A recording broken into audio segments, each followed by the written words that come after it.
ये तो पवन सिंह चुम्मा लगे हमारा फिल्म में भगा दिल ना कल को। तो आज के डेट में वो पवन सिंह के पिक्चर में चुम्मा के लिए 1.5 लाख एक्स्ट्रा ली थी ना यार।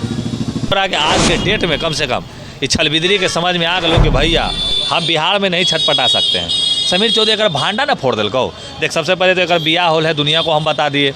आपको कैसे पता चला कि उनका बिया हो गया? मैंने हम कहाँ बैठे ले अभी पाकिस्तान में क्या अफगानिस्तान पटना में बैठे हुए हैं, वो गुजरात के रहने वाली है। बस ज़्यादा दूर के हो ना। और गुजरात ऐसा जगह है जहाँ पे हमारे बिहारी भाई लोग बहुत काम करते हैं वहाँ पे। और एक बार फिर से हमारे साथ जुड़ चुके हैं एक्टर समीर चौधरी जी। और हाल ही में जो है आप लोग देखे होंगे कि 3 दिन पहले काजल लखवानी का पुतला बनाकर और उनके बारे में बहुत कुछ बोलते हैं। और इनके बोलने के जस्ट 2 दिन बाद ही काजल लखवानी लाइव आकर माफ़ी मांगती है। इन्हीं सब मुद्दों पे बात करेंगे। सबसे पहले कैसे हैं भैया? बहुत बढ़िया भाई। काजल लखवानी का आप पुतला बनाए थे 2 दिन पहले, और काजल लखवानी अचानक जो है लाइव आकर माफ़ी मांगती है, मतलब ये कैसे हो गया? देखो, हम तो ये चाह रहे थे कि काजल राघवानी किसी तरह से वो बयानबाजी करना बंद कर दे, क्योंकि बयानबाजी से हमारे भोजपुरी समाज जो है वो बहुत दूषित हो रहा था, गंदा हो रहा था।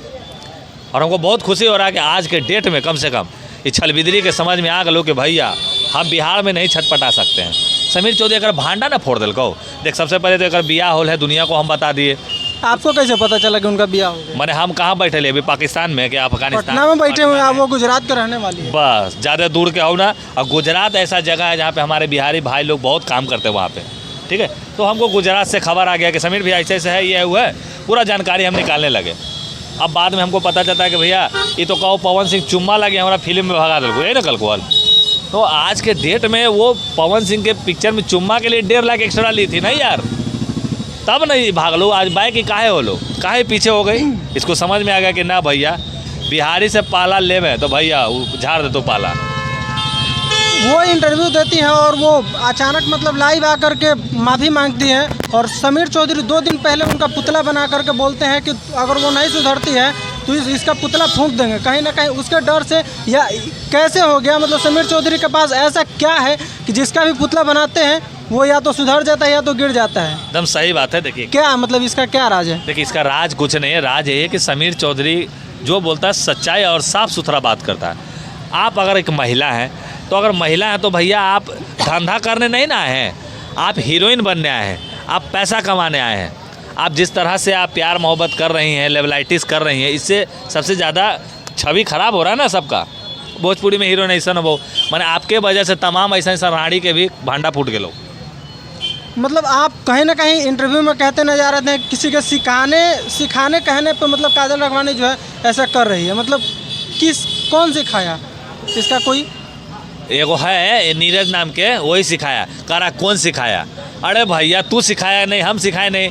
एगो है जेकरा बाप बैठ के कहता है बेटी के कमाए, उसको समीर चौधरी बोला। अब औसन लोग को हम क्या बोलने जाएंगे? देखो, जो जैसा रहता है नीरज वो वैसा भुगतता है। तो हम इतने कहना चाहेंगे कि आज के डेट में अगर ये बैक हो गलो तो बहुत खुशी हो रहा है हमको कि चल भाई एगो क्या और हमने सुधार दिया।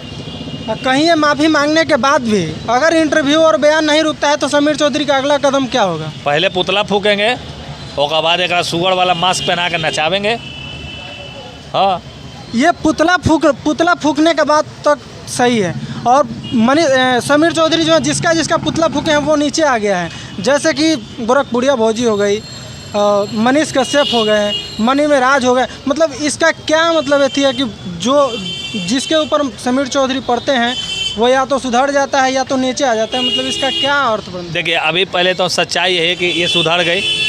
अभी सुधरने के बाद बहुत से ऐसे यूट्यूबर वाले होंगे जो कि सिर्फ निगेटिव चलाने का काम करते हैं। भोजपुरी के भी तमाम ऐसे यूट्यूबरों को समीर चौधरी बोलना चाहेगा कि देखिए भाई, अगर पुतला बनाने के समय आप हमारा इंटरव्यू चलाए थे तो अभी सुधरने समय भी आपको चलाना पड़ेगा, ताकि इससे लोगों को मैसेज जाए। और जो नहीं आइएगा, नहीं चलाइएगा तो दोबारा याद रखिएगा कि समीर चौधरी हम ही हो के लेके गए हैं, सब के नाम ही है, सब दस्तखत रखल है। अगला बार आओगे पिछवाड़ा निहुड़ा के मारेंगे, खपा खप होगा। मतलब आपको कैसे पता कि मतलब आपके बोलने से ही मतलब काजल राघवानी जो है माफ़ी मांगी है? हाल ही में मतलब 2 दिन या 1 दिन पहले खेसारी लाल यादव भी बिहार तक या बिहार न्यूज़ में इंटरव्यू दिए हैं। उनके बाद से भी तो हो सकता है। कहिया खेसारी लाल एको बार ओकरा बारे जिक्र में बातें ना हो लोग? बात हुआ है एक इंटरव्यू में। कौन में? बिहार न्यूज़ है शायद। अरे शायद वैसे ना होता है। इतना देखो कि वो जिस तरह से यूट्यूबरों को टारगेट कर रही है, वीडियो देखे हो उसमें क्या बोल रही है कि कुछ यूट्यूबर हैं ऐसे हैं वैसे हैं जो मेरे नाम लेके घर चलाते हैं, ये वगैरह वगैरह ऐसे ना बोल रही है। तब कहाँ से कहाँ तुम निगेटिव घुस रहा है। अरे समीर चौधरी, अभी मान ले कि जैसे तोरा पे हम हाथ रख देबो और तू अच्छा कर वहीं तो बहुत आगे जाए में, अगर तू गलत कर में फुस, ये होता है। वो अगर एक यूट्यूबर जो है वो काजल लखवानी के नेगेटिव वीडियो चलाता है, उसके चैनल पर जो है काजल लखवानी के द्वारा जो है स्ट्राइक मार दिया जाता है और काजल लखवानी के मेन आईडी से उसको मैसेज भी किया जाता है। अब कैसा लगा इस पर, मतलब समीर चौधरी का रिएक्शन क्या है? मतलब केकरा बारे में का कले ओकरा से हमरा कोई लेना देना नहीं है। हम इतने जानते हैं कि समीर चौधरी जब भी जिसको भी गिराना चाहा है तो उसको भैया अगर गलत करके किया है तो वो गिरबे किया है। ठीक है, हम जानना चाहते हैं कि समीर चौधरी में ऐसा खास क्या है कि जो बोलते हैं वो हो जाता है? अब अवतारित पुरुष हैं कि भगवान हम लोग को ऐसा बना के भेजे हैं, क्या है वो तो अब भगवान ही जानते हो। चलिए थोड़ा आगे चलते हैं। एक इंटरनेशनल मुद्दा है लॉरेंस बिश्नोई जो है वो सलमान खान को लगातार टारगेट कर रहे हैं। उनका लॉरेंस बिश्नोई का कहना है कि सलमान खान जो है वो बिश्नोई समाज के मंदिर में जाकर के माफ़ी मांगे। हमारा सवाल समीर चौधरी से ये है कि समीर चौधरी जो है तो लॉरेंस बिश्नोई को देशभक्त मानते हैं या फिर गुंडा मानते हैं, क्या मानते हैं?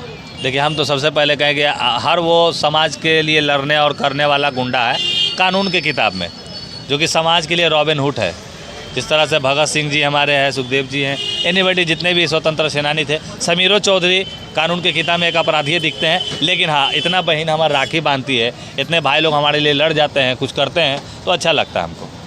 अच्छा लगता है, वो सही है कि फिर भी मतलब सलमान खान के ऊपर जो है लगातार जो है मतलब धमकियां मिल रही हैं कि एक उनका फिल्म शूट हुआ था जो कि हिरन को मार दिए थे। वो के है केकरा तू के झाट के झिंगा का नाम ले रहा है हमारा भी? सलमान खान। के है? सलमान खान एक बॉलीवुड स्टार, आज एक घंटा है वो। कहीं ना कहीं उनका फैन फॉलोइंग भी बहुत है। अरे भैया, फैन फॉलोवर होगा तो अपने घर में रहो। हमारा कहना है कि अगर आप किसी जानवर को खाना खिला नहीं सकते हो तो मारने के भी अधिकार नहीं रहने चाहिए। और जिस तरह से लॉरेंस बिश्नोई जो समाज के लिए कर रहे हैं, वो एक समाज है, वो कोई जात नहीं है। एक मिनट, जैसे आप बोले हैं कि मतलब आप खाना नहीं खिला सकते हैं तो मार भी नहीं, मान लिया अगर गलती सलमान खान से हुई है तो इसका मतलब ये तो नहीं है कि गलती का सज़ा गलत से ही दिया जा सकता है। सही उसका बात है। कानून भी तो सज़ा दे सकता, कानून उनका सज़ा दे चुके हैं। कानून नहीं दिया नहीं यार, कानून लिख दिया, बेल पे बाहर हो जाता है, समझा कि नहीं? ये सब बात है, समझिए।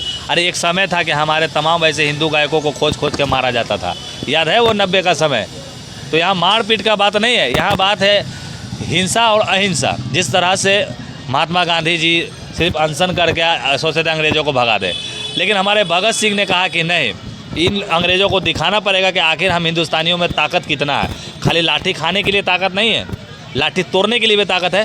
तो वो कोर्ट में रहने के बावजूद भी जज साहब के सामने बम बनाना सिखाए, तमाम हिंदुस्तानियों को सिखाए ना। तो समझ रहे हो, तो ये सब है हमारे समाज के लिए।